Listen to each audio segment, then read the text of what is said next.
you spoken with former President Trump at all? Are you kidding me?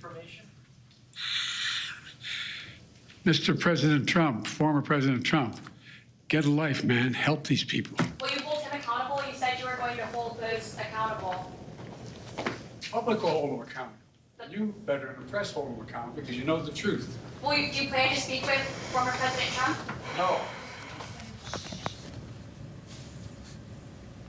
We've been listening to President Biden deliver remarks on the federal response to Hurricane Milton at the very end there, with blunt words for former President Trump saying, "Get a life, man," in response to the disinformation that the former president has spread about FEMA and some of the disaster response. I want to bring in right away ABC's Rachel Scott, who is in Detroit traveling with the former president. We also have ABC's White House correspondent Mary Alice Parks and Jay O'Brien. But Rachel, pretty harsh words from the President Biden to former President Trump.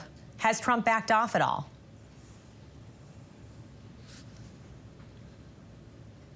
Because the former president is on the stage behind me at this event about the economy, but he still was pushing some false claims about the federal response to the hurricane and the storm. He said that the federal government is not doing enough. We know the former president in recent days has really been pushing this false claim that hurricane victims have only been getting $750 from the federal government. We know that is false. The White House has insisted that that is just an initial amount to help those hurricane victims recover, go to the grocery store, get their immediate needs, and that longer-term help is on the way, and that FEMA officials have been on the ground, National Guard has been on the ground, active duty troops are on the ground as well to help these hurricane victims who are suffering. Still, the former president has been pushing these false claims about it, not backing away from it at all, and that is why you're hearing from President Biden and Vice President Kamala Harris telling him to stop playing politics with this moment, stop spreading the misinformation.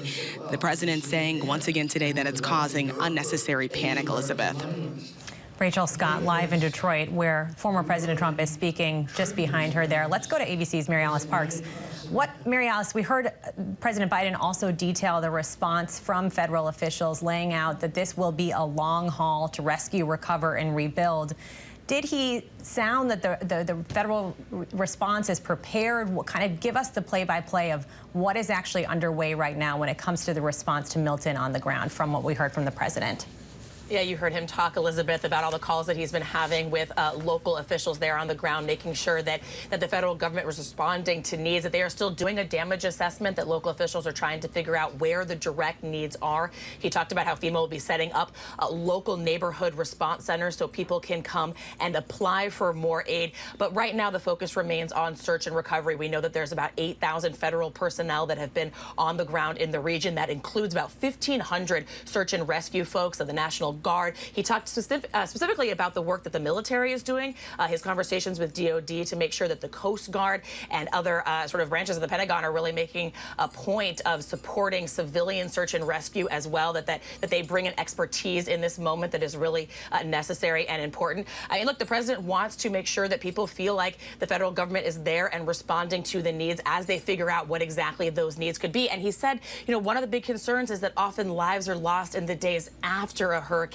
Of course, concerns about all of that standing water, concerns about potable water, concerns about people's safety as they try to return home. But wow, Elizabeth, what a moment there at the end. That was really something when he looked straight into the camera and said that the former president needed to knock it off. He said, help these people. You know, one of the biggest concerns out of this White House right now is that people will believe they aren't entitled to help or that they can't get help, that they can't get more aid. You heard President Biden say that it's just bizarre to spread a lie, he called it, that people are only going to get $750. He said that's immediate relief, but people can apply and get significantly more, often in the tens of thousands of dollars to help rebuild their homes and recover. And they want to make sure people know and are getting that assistance that they are entitled to, Elizabeth.